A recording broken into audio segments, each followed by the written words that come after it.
All right. We'll talk South Carolina, though. And the Florida Gators are in town, and it's a bit of a mess there in Gainesville. I didn't know that Missouri was capable of beating anyone that bad, but they did it to the Gators. So there's always that question, Will, when the coach is fired, there's a dismissal. Is this team going to bow up under the interim coach and show what they're made of and say, hey, we're going to rally around the interim coach and do something? We've seen that play out. And we've also seen a very, although it's a disgruntled and a dysfunctional team, they still have a lot of talent, especially in defense, just kind of wilt and fade. And that's what happened with the Gators on Saturday. Yeah, that was surprising to say the least. I mean, I don't think we've talked a little bit about that in terms of Florida and maybe seeing this coming a little bit in the Jim McElwain era, despite the back-to-back SEC Eastern Division championships. You can see the talent in the defense slowly departing and not being replaced. Obviously, losing Jeff Collins to Temple last year was a little bit of a blow. Jeff, pretty good defensive coordinator. And then for whatever reason, Jim McElwain struggling at the quarterback position has set them back. And now they go with Malik Zaire again for the second straight week. And strange to think it, but a guy like Malik Zaire has got less experience than his counterpart this coming weekend, Jake Bentley. And I think that's kind of interesting, but certainly speaks volumes to about where Florida is right now. And look, I don't say the way Jim McElwain got let go, that's a little bit different. I didn't necessarily agree with people necessarily calling for his head at the 3-3 start because of performance. But that tells you how tough that job is down in Gainesville. You think about the last four coaches there. Steve Spurrier basically leaving because he said it was no fun to win 10 games anymore. We know about, well, I guess 5 coaches. We know about Urban Meyer's health issues. Will Muschamp, you know, that's a pressure job for him, a reason that I think Southcon's been a good fit for him.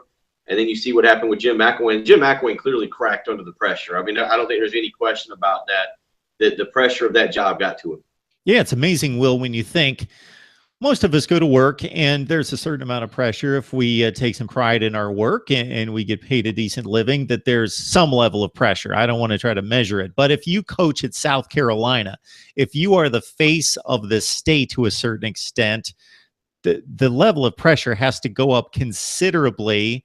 When you have that media in your face, you're being judged by just what the people can see is, okay, 6-3, that's who you are. That's the judgment right there for most people.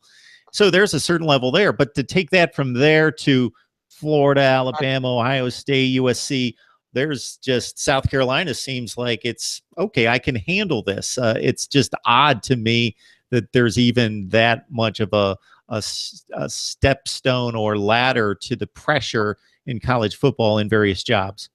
I mean, look at Florida State right now. There's people in Tallahassee that want to fire Jimbo Fisher after one questionable year in which he lost the starting quarterback. It's a weird place in college football, and it's one of the reasons that I think we will see less and less of some of these coaches jumping at these big-time jobs. Job security is a big deal, and, you know, you can make $3 million, $3.5 million at a good job, or you can run the risk of going to a big-time job, making $5 million for 3 years, but having so much less job security. Think about Dan Mullen for a second. Let's look at him for the Florida job, if that is the direction they want to go.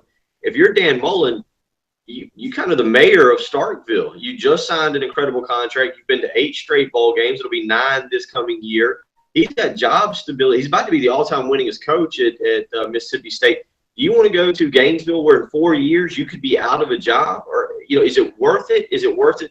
That's an interesting – I watched this happen in college basketball a few years ago where the coaching turnover was so great that I think it made it difficult for coaches to want to change jobs. We'll find out if that's exactly what happens moving forward. Yeah, you can chug along in Starkville at 7-5, 8-4, that sort of thing, and people are generally going to be happy.